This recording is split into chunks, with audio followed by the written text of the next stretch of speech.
तुम्हाला तुमच्या वयाच्या 60व्या वर्षी 10 करोड रुपये हवे असतील तर त्यासाठी काय करायला लागतं हे बघा. जर तुमचं आजचं वय 50 आहे तर तुम्हाला महिन्याला 3,60,000ची गुंतवणूक करायला लागेल.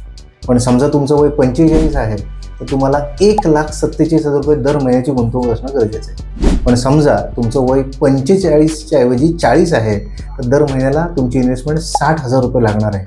आणि समजा 40पेक्षा तुमचं वय आज 35 आहे तर तुम्हाला 60,000 नाही 30,000 रुपये महिन्याला गुंतवावं लागणार आहे. तर तुमचं वय 35च्या ऐवजी 30 आहे तर 30,000च्या ऐवजी तुम्हाला 14,000 रुपये मंथली गुंतवणूक करायला लागेल.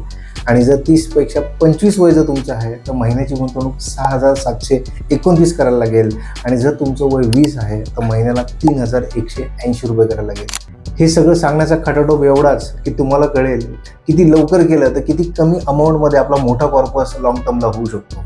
म्हणून जे वय मी तुम्हाला सांगितलंय त्या हिशोबाने तुमचं प्लॅनिंग करा.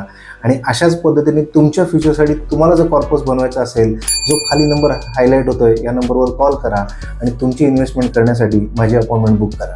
थँक्यू.